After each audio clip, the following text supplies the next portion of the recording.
I'ma keep winning, winning. I'ma keep winning, winning. Ooh. I'ma keep winning, winning. You can try to save yourself, but you only go. What's going on, guys? JK, I'm back with another video, and today I'm going to be going over and reacting to Mel Kiper's mock draft 3.0. This came out about a week ago. There's been a couple changes since Russell Wilson signed. There's been a lot of other rumors. It's pretty much smoke and mirrors a season for all these NFL teams coming up with the draft, and with all of them being able to come out with a bunch of different rumors, there's been some interesting ones that I'm going to be very interesting to see how this changes with the next one. But we're going to go ahead and jump straight into it. But before we do, please make sure to like the video, comment down below anything you agreed or disagree with, and make sure to subscribe to the channel for future NFL content that I'm going to be putting out for this channel, especially with the draft. So jumping into it, pretty much number one, Tennessee Titans. Everybody knows this is pretty much going to be Cam Ward, and Cam Ward's pretty much the solidified number one pick. No matter if the Titans are here or it's another team, everyone pretty much knows. Everyone knows who he is. Everyone knows how good of a prospect he is. He just needs to limit turning the ball over. He gets in a little bit of too dangerous situations. He's kind of like gunslinger mentality. Tennessee in free agency attacked every position besides the quarterback, pretty much setting up the quarterback, signing a ton of offensive linemen, Kevin Zeitler, Dan Moore, several pieces of that. So it looks like they're going to be leaning towards quarterback, staying here and taking Cam Ward. Number two, this has kind of been a rumor. So there's been a lot of smoke with the Cleveland Browns. There's been two different reports. One is that they're leaning towards taking Abdul Carter too, and they really like Abdul Carter. But then there's also another report that came out a couple weeks ago that's still kind of relevant that they're definitely going to be taking a quarterback with their first pick in the draft. So, at number two, do you take Shador? They still have Deshaun Watson. Then there was the whole Dak Prescott thing. I do think that they are leaning towards Abdul Carter, and I think they're going to plan to attack quarterback in the second or third, maybe a Jalen Milroe at the top of the second round, somebody like that. Or maybe move up for Jackson Dart with that early second round pick. Maybe try to move into the back half of the first round and pick up Jackson Dart. But I do think Abdul Carter is where they're actually leaning right now with the reports. I think that one's the more true one. I think that they're going to try to pair him up with Myles Garrett. And with him being a full time edge rusher, he kind of split there at Penn State. But once they actually let him be a full time edge rusher, he ended up pretty much making havoc everywhere he was and being one of the most productive and best players in college football. Number three, the New York Giants, Shador Sanders. Now, this is another one. There's been a report recently, the last day or two, that the Giants are going to pass on quarterback. They're leaning towards passing on quarterback and taking another position. I just don't see it. I think Brian Dable, Joe Shane, yes, they just signed Russell Wilson, and by the whenever this mock draft came out, that hadn't happened yet. But they signed Jameis, they signed Russell Wilson. That's not going to stop them from going and getting their franchise guy. If you look at it, Jameis is on a 2 year deal, probably for the backup for the first 2 years, and then Russell Wilson's only on a 1 year deal. The reason they bring in a 36-year-old Russell Wilson on a 1 year deal is because if they feel like Shador is not ready. Brian Dable and Joe Shane are on the hot seat, and if they don't produce this next year, they're going to be fired. So they end up bringing in Russell Wilson to be able to make a difference right now and be able to compete right now, while they can have Shador Sanders if they feel like he's not ready, be able to sit for a year and then hopefully save their jobs with Russell Wilson and then bring in Shador as a starting quarterback the year after. So it just makes the most sense for the Giants to go quarterback. I know there's been some smoke saying that they're going to pass on quarterback, but I do think the top four picks are solidified. I think it's going to be Cam Ward, and then it just depends on the order. The next three: Abdul Carter, Shador Sanders, Travis Hunter. That's going to be the top four picks. And Shador here to the Giants just makes too much sense. They need a quarterback. They haven't had one in a while. New England Patriots, they're pretty much hoping that two quarterbacks go above them, and whoever isn't taken between Abdul Carter and Travis Hunter, they're going to take him here at four. And I think this gives Travis Hunter one of the few options of teams where it can actually go and play both ways at corner and at wide receiver. It's two positions that the Patriots actually need. I know they have Christian Gonzalez, but they need another guy opposite of him, and that could be Travis Hunter at corner. They also, I know they just went and signed Stephon Diggs. This was before that even happened, but They just went and signed Stephon Diggs. He on a 3-year deal. He's coming off an ACL injury. So how healthy is he going to be? They need to be able to develop. Drake May, I think they're going to end up attacking offensive line in the second round. So right now, with them going and getting Travis Hunter, you're pretty much just trying to get weapons for Drake May to develop, and you do that with Travis Hunter. Number 5, Jacksonville Jaguars. This is the most chalk pick pretty much of the NFL draft. Everybody has this. You could tell them going Mason Graham makes sense. He's a havoc on the defensive line. They had one of the worst run defenses. They need to be able to help out their edge rushers and Trayvon Walker and Josh Allen.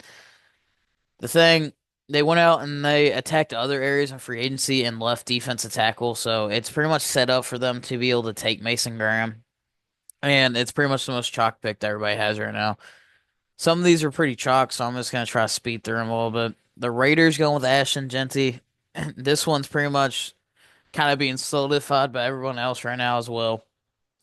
The Raiders are just one of the worst talented teams in the NFL. They didn't really do much in free agency. They let a lot of their guys leave. They didn't retain a lot of talent.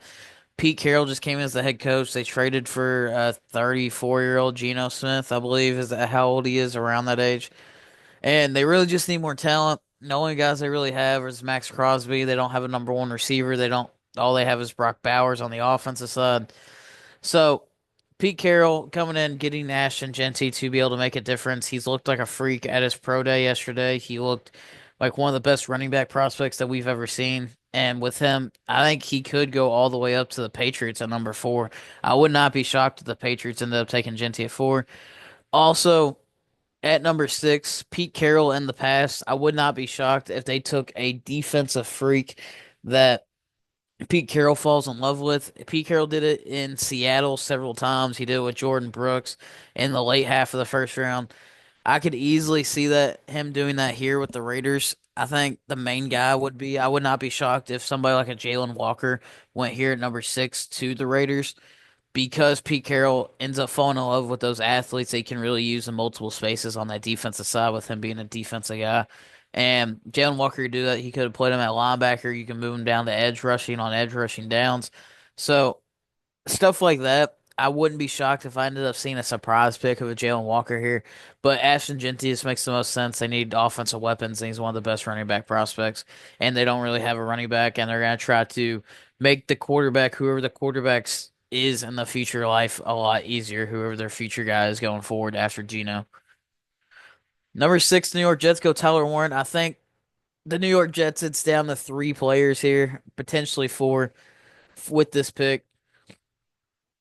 The ways that the Jets could go, they're either going to go Tyler Warren, they're going to go Armand Membu, or they're going to go Ted McMillan.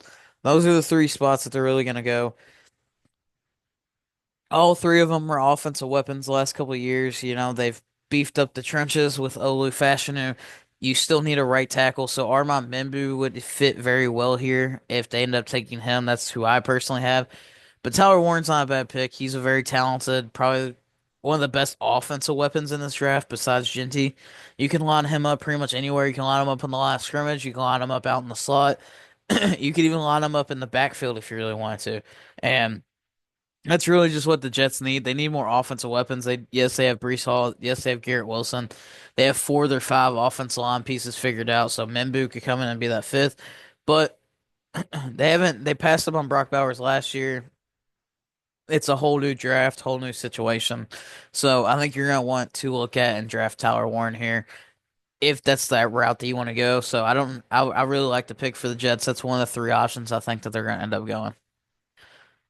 Carolina Panthers is a guy that a lot of the media and NFL teams have going very high compared to a lot of casual fans. I think it's really the potential of Jalen Walker. The Panthers, they tried to beef up their defense with Milton Williams. He ended up going to the Patriots. So they had one of probably the worst defense in the NFL. They really just need to upgrade it. They went out and got some safety help in free agency. So I think that sets us up for an edge player here at this point of the draft. And Jalen Walker, he's somebody that could go top 8 here to the Panthers, or he could go in the 20s. He could go pretty much anywhere in between that range. So it's definitely going to be interesting to see where he goes on draft night. But he could play multiple positions, be kind of like your Swift's army knife for the defense. Even though first round picks like that in the past, like Zayvon Collins, Isaiah Simmons, haven't really worked out. I do think the Panthers just need to get more talent on defense to help out Bryce Young. So this makes sense. Number nine, this is the shocking pick, Jackson Dart, quarterback Ole Miss from the Saints. There has been some reports recently that the Saints really like and are starting to fall in love with Jackson Dart. There's been some other reports like the Steelers. That was another one that a team is really starting to fall in love with Jackson Dart. Derek Carr, I don't think is going to stop them from taking their future quarterback. I think they know they only have about a year or two with Derek Carr. So Kellen Moore would look to get his guy. I do think this is a little bit early for me for Jackson Dart at 9. I do think he's going to go earlier than what a lot of people think. I think he's solidified himself. He's definitely going to be a first round pick based on reports. There was even a report we'll get to later about the Steelers that they're really starting to like Jalen Milroe at 21, which is insane for these quarterbacks to be going this high, in my opinion. But I do like Jackson Dart. I'm a big fan of Jackson Dart. I think he's a first round quarterback. I just think top 10 is a little bit high for me. I would like him. I wouldn't mind him there at that 21 spot to the Steelers. Maybe if the Saints wanted to trade back here, maybe a team's trying to move up for a certain edge rusher that ends up falling. Maybe Mason Graham ends up falling here, so a team's trying to move up for Mason Graham. But in this situation, if you like a quarterback in the NFL and you love that guy, you take him right where you're at and you don't think twice about it. And if the Saints really love Jackson Dart, like the reports have been saying, then they could easily take him here at the number 9 slot. Number 10, the Bears go Michael Williams. Michael Williams is a freak athlete. He's a guy that has all the upside in the world. He's just a very raw talent that needs to be developed, and I think the Bears could do that. They went out and they signed a couple defensive pieces like Grady Jarrett. They end up beefing up the offensive line, and if Ashton Genty's not here, I could easily see the Bears taking a Margon Hampton here at number 10, the North Carolina running back. But Michael Williams, they do need another edge rusher. They still have Montez Sweat, and I think that they could have a nice rotational piece on the other side with Michael Williams and be able to develop him to be able to be that duo with Sweat. And they really are just going to go either running back if Genty's on the board, or they're going to go edge rusher. I think those are the two positions. I think they could potentially go Tyler Warren if he's available here, but at this point, he's not. So Michael Williams, he fits in there. They do need an edge rusher. It fits one of their needs, and he has a super high potential that you would want to develop through the NFL draft. The 49ers, this could be corner. They did lose a lot on defense. They lost Hufaga. They lost Greenlaw. They lost Floyd. They lost Tre'Davious Ward. They lost Hargraves. They pretty much lost their entire defense, and they have Robert Saleh coming in to be the defense coordinator. So I would not be shocked if this was somebody like Will Johnson. But they also do need trenches. They need offensive tackle. Trent Williams is getting old. They lost a couple of their guards. So them coming in and signing Armand Membu makes perfect sense. Membu's one of my favorite tackles in this class. I think he has one of the higher upsides. He could play guard or tackle. He's kind of reminds me a lot of Elijah Vera Tucker.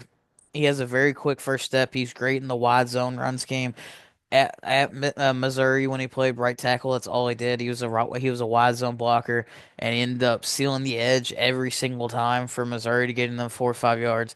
And that's exactly what the 49ers are. Their wide zone run scheme, and he would fit in very well with them in their blocking scheme and how quick he is off the line of scrimmage.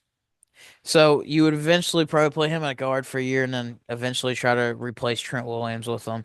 So I mean, it makes sense to be able to take him here. I think they do go tackle if one's here on the board, but I could see them reaching for one of the corners here at number 11 as well. Dallas Cowboys, they brought in Javonte Williams. That's not going to be enough. So Genty's off the board. They end up going with Amarion Hampton. I know there was the reports that maybe they can move up for Shador Sanders. I think that's just too far. It's going to cost too much for the Cowboys to move all the way up to number 2 from what they're willing to do. And Amarion Hampton makes perfect sense. Him and the gap between him and Genty is a lot closer than what people think. I think he's going to go very high in this draft. I think he could go all the way at number 10 to the Bears. And he's very big running back and has great speed for his size. He's a 6 foot running back. He runs a 4.46 40-yard dash at the combine. And the Cowboys have needed a running back ever since as Zeke has kind of fell off and he ended up leaving.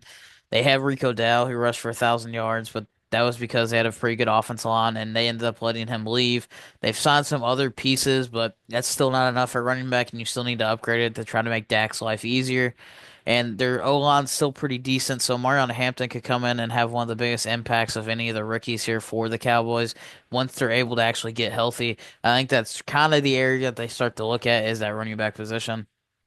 Miami Dolphins, Will Campbell falls here. I'm not the biggest Will Campbell guy. I don't necessarily think that he could play guard, but with this, I think he would come in and play guard for a season. Terrion Armstead was kind of, there was a rumor was he was 34 and he could have been contemplating retirement really for the Miami Dolphins. So that would have left a hole there. I think they need to protect Tua the last couple of years. He's been getting killed. He's gotten hit a lot, and they've lost a couple pieces along the offensive line. A couple of the guys haven't really worked out how you wanted to. So they really just need to be able to protect Tua and be able to run that wide zone scheme. I think Will Campbell fits in very well with that as well. A lot of these offensive linemen in this class are great wide zone blockers. They don't get a ton of movement, but they're able to actually get to the point of attack and do what they're supposed to. And Will Campbell does that. I just think that sometimes he can play with a little bit too high of a pad level, but that's he's 6'6", so I think he just needs to get more of a push. He's not really a mauler in the run game. He kind of gets stalemated at the line of scrimmage a lot, so he needs to work on that. But he has very high IQ, recognizes a lot of blitzes to be able to protect Tua, and that's pretty much what you're trying to do here if you're the Miami Dolphins. With the Colts, I think they're going to get a tight end. They're either going to get Tyler Warren or Colston Loveland. Loveland's more that receiving tight end. I think they're going to try to surround Anthony Richardson with as much talent as possible to be able to prove, hey, he's either going to be a great quarterback next year or it's going to be setting him up and he's going to fail. And it's like, all right, well, we surrounded him with the most talent that we possibly could.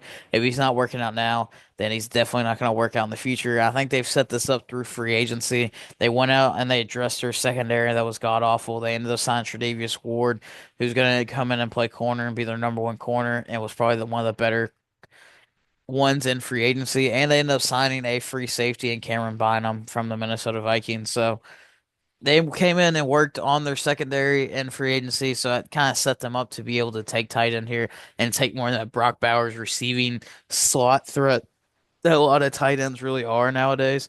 So they're just gonna try to set up Anthony Richardson. They could have looked receiver there as well, but tight end they haven't really had a dominant tight end since like 2018. And the Atlanta Falcons here with Mike Green. Mike Green's one of my favorite players. They still do need an edge rusher. He was one of the most productive in college.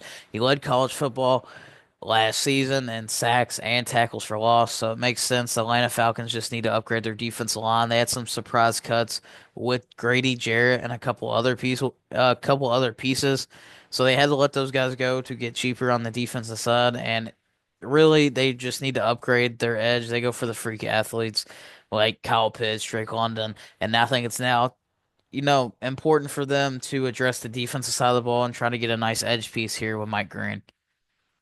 Arizona Cardinals actually go corner. I do think they could be a sneaky team to go receiver. They do need offensive line, but after addressing some of the defensive line pieces in free agency, Will Johnson just kind of falls in their lap. And Will Johnson's actually the first corner off the board. There's been a lot of rumors that a lot of teams aren't as high on him as other people are. The Cardinals just with Jonathan Gannon as their head coach, I think their defense just needs to get better. They do need to get some weapons for Kyler Murray, but I think that they're going to focus on the defensive side mainly and be able to address and get Will Johnson, who could be the number one corner as long as he's healthy. He does have injury concerns. Some teams are concerned about his speed. So it's really going to matter what teams think about him. Some teams might not like him at all. Some teams might end up loving him. So that's really going to base on where he goes in the draft. The Bengals, they lost a couple defensive pieces. They ended up signing B.J. Hill back, Jamar Chase, T. Higgins. Here they go with Shamar Stewart. Shamar Stewart is another one of those high upside guys. He's risen up the board a lot throughout this offseason. He had one of the greatest combines in NFL history where he was able to show off his naturally gifted talents and how much of a physical specimen that he is. And the Bengals, they're trying to re-sign Trey Henderson. They don't really have anybody else on that defense worthwhile. So you're really trying to get an edge piece to pair up with Trey Henderson to make his life easier after leading the NFL in sacks, and someone to be able to combine with him would be Shamar Stewart and would fit in very well here. The Seattle Seahawks, Nick Emmanwori was another one of those guys at the combine that had one of the greatest combines and probably the greatest safety combine in NFL history. In my opinion, I think he's going to be the first safety off the board. I think he's going to be over Malachi Starks. And this is a little bit high for me. I usually have him going around to the Vikings to be, kind of replacement for Harrison Smith. But he's going to be more of a box safety. He's a big body safety, similar to Kyle Hamilton. And he's really just that athlete that can come in and plug and play immediately for the Seahawks. They don't really have a whole lot of safety help. Will McDonald might end up starting to try to, or Mike McDonald, my bad, not Will McDonald, but Mike McDonald will kind of want to be able to replace and have his own Kyle Hamilton that he had in Baltimore when he was the defensive coordinator there. I do think the Seahawks go offensive line though, so I think that's a direction that they would go instead because their offensive line was one of the worst in the NFL, especially on the interior. They do have Charles Cross, and a couple of pieces on their offensive line ended up struggling, and they didn't really address it in free agency. So I think that they could end up looking for a couple different offensive pieces here at number 18, maybe a Gray Zabel, maybe a Kelvin Banks, but he's going to want to try to get his Kyle Hamilton type build on his defense.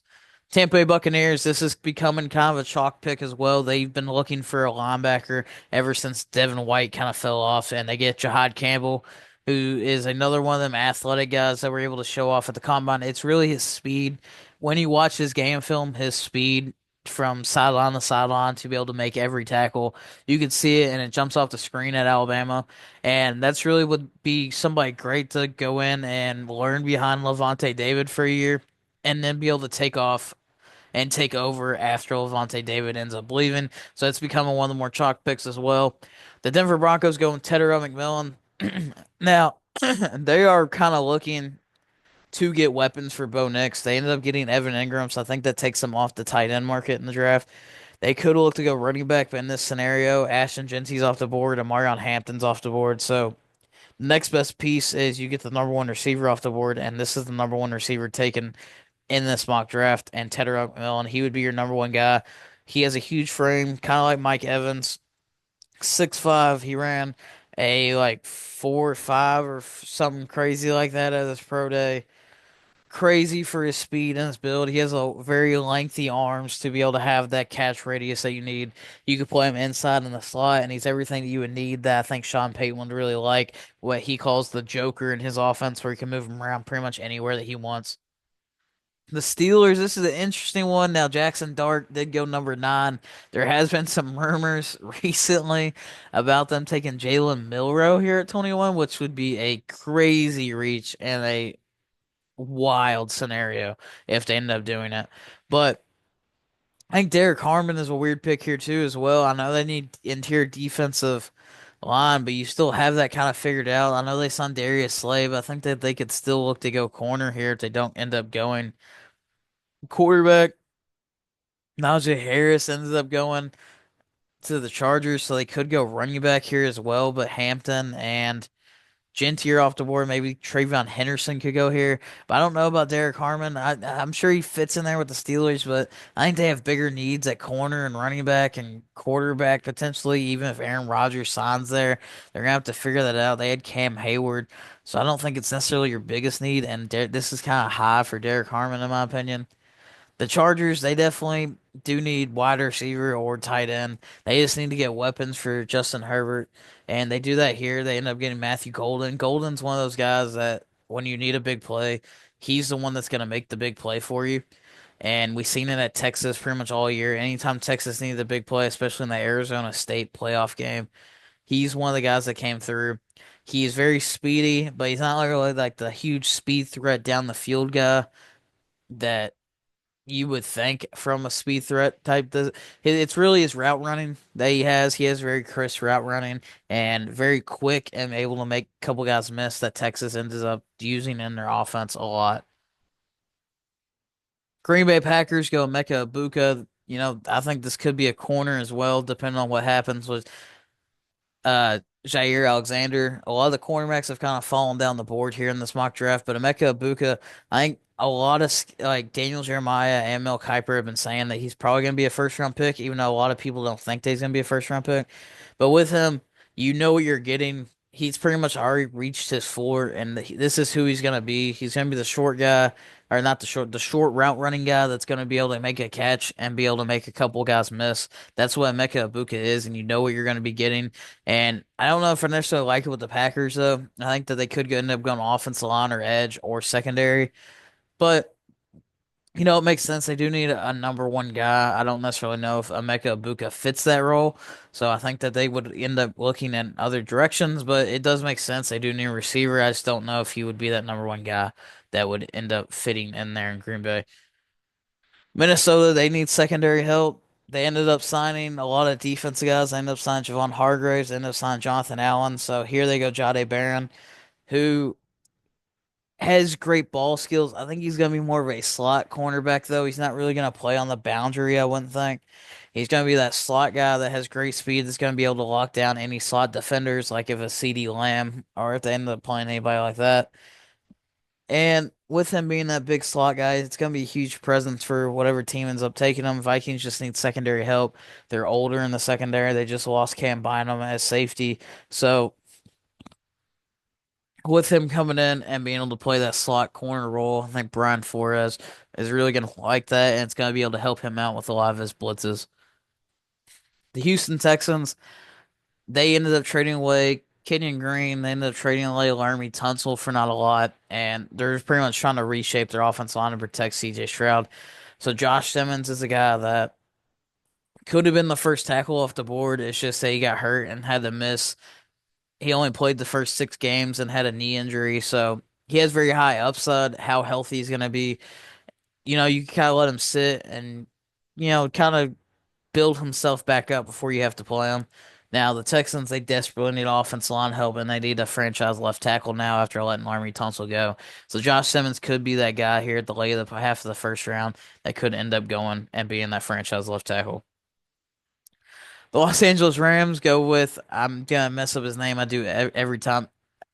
Azare Thomas from corner, Florida State, and he's a big body corner. He's huge, and he's a big corner that you wouldn't necessarily know. And like Mel Kiper says here, he's big, quick, and long, and he has a lot of popping interceptions.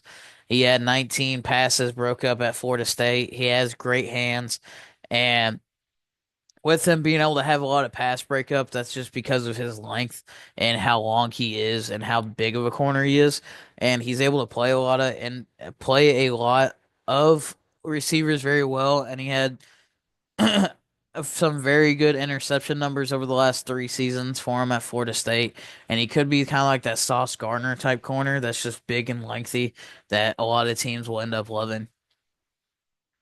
The Ravens, they're trying to match someone up with Kyle Hamilton. Nick Emmann, the Warriors are off the board. That's kind of similar. So they get another guy, Malachi Starks. Now, Starks has kind of fallen down throughout this draft process because 2 years ago, as a freshman, he was probably one of the best players and probably would have been a top 10 pick if he could have came out after his freshman year. But after waiting 2 years, he kind of had a couple of disappointing years and didn't really do as good as his freshman year. So it's kind of similar to a Derek Stingley situation, but at safety. And the Ravens are going to see this as an opportunity for another safety that falls in their lap and try to make one of the greatest defensive secondaries in NFL history with pairing him alongside with Kyle Hamilton. Detroit Lions, it just said that they are going to sign back Zadarius Smith and bring him back for another year. He's going to be paired up with Aiden Hutchinson, but after that, you still need another guy to be able to take over. And James Pierce was one of the most productive players in SEC football. 2 years ago, he was projected to be the number one overall pick in a lot of early mock drafts coming into this year.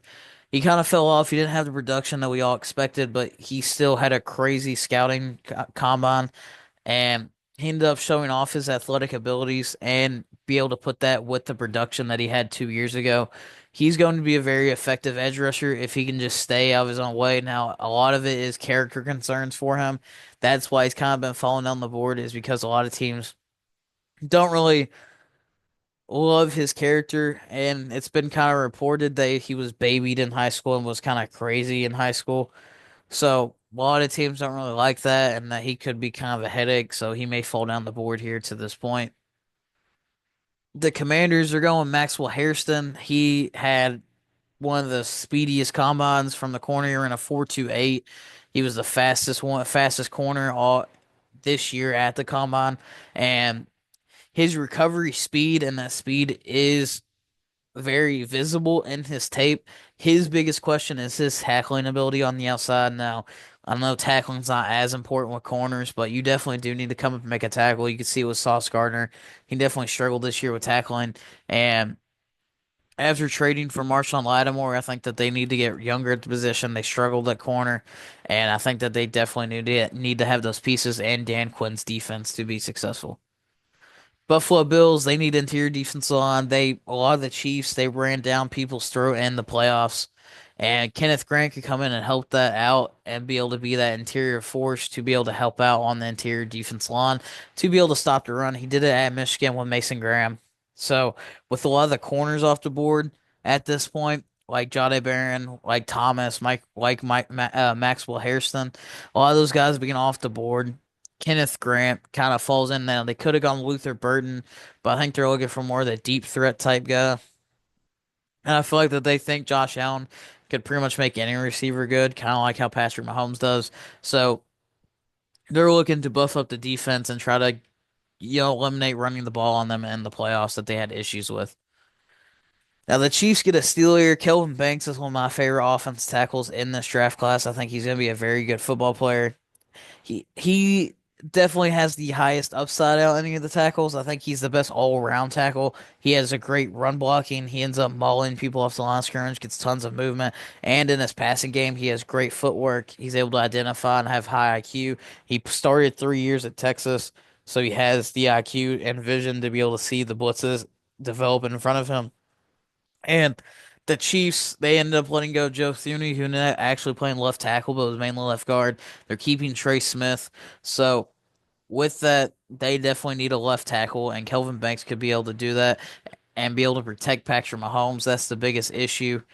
Ever since the Super Bowl, the Eagles were pretty much able to make Patrick Mahomes look terrible because they were able to get after him and sack him every play.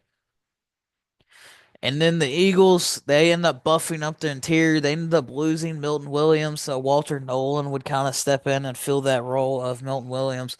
You would still have Jordan Davis, you would still have Jalen Carter, but you still need a nice rotational piece to come in and play a lot.